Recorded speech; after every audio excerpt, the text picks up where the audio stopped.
ಆದ್ರೆ ಏನಕ್ಕೆ BMW ನ ಮಾತ್ರ ಡ್ರಿಫ್ಟಿಂಗ್ ಕಿಂಗ್ ಅಂತ ಅಂತಾರೆ?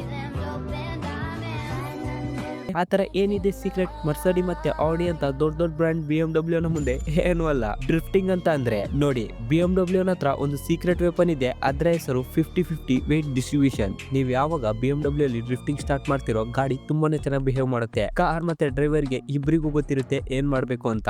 ಎಷ್ಟು ಪವರ್ ಕೊಟ್ರೆ ಗಾಡಿ ಸೈಡ್ ವೀಲ್ ಹೋಗುತ್ತೆ, ಎಷ್ಟೇ ರೀತಿ ತಿರುಗಿಸಿದ್ರೆ ಡೋನಟ್ ಸ್ಟಾರ್ಟ್ ಆಗುತ್ತೆ. ಇದರ ಹಿಂದೆ ಇರೋ ಮಾಸ್ಟರ್ ಮೈಂಡ್ಸ್ BMW ನ ಇಂಜಿನಿಯರ್. BMW ನ ಇಂಜಿನಿಯರ್ಸ್ ಒಂಥರ ಸೈಂಟಿಸ್ಟ್ ಇದ್ದಾಗೆ. ಸ್ಟೇರಿಂಗ್ ಅಂಡ್ ಸಸ್ಪೆನ್ಸ್ ನ ಯಾವ ತರ ಟ್ಯೂನ್ ಮಾಡ್ತಾರೆ ಅಂತಂದ್ರೆ, ಡ್ರೈವರ್ ಓಡಿಸುವಾಗ ತುಂಬಾನೇ ಒಳ್ಳೆ ಫೀಲ್ ಸಿಗೋ ತರ. ಗಾಡಿ ಹೇಳುತ್ತೆ ಇನ್ನ ಒಂದು ಡ್ರಿಫ್ಟ್ ನೋಡಿ, ಯಾಕೆ ನಿಂತ್ಕೊಂಡ್ಬಿಟ್ಟೆ ಬೇಬಿ, ಸಿಚುವೇಶನ್ ಫುಲ್ ನಮ್ ಕಂಟ್ರೋಲ್ ಅಲ್ಲಿ ಇದೆ ಅಂತ. ಆಮೇಲೆ ಇನ್ನೊಂದು ವಿಷಯ ಏನಂತಂದ್ರೆ, BMW ಗೆ ಡ್ರಿಫ್ಟಿಂಗ್ ಟ್ಯಾಗ್ ಸಿಕ್ಕಿದ್ದು ನಮ್ಮ ಪ್ರೀತಿಯ BMW E36 ನಿಂದ. ಈ ಗಾಡಿ ಎಷ್ಟು ಪರ್ಫೆಕ್ಟ್ ಆಗಿದೆ ಅಂತಂದ್ರೆ, ಇದರ ಸಣ್ಣ ವೀಲ್ ಅಲ್ಲೂ ಒಳ್ಳೆ ಡ್ರಿಫ್ಟ್ ಮಾಡಬಹುದು.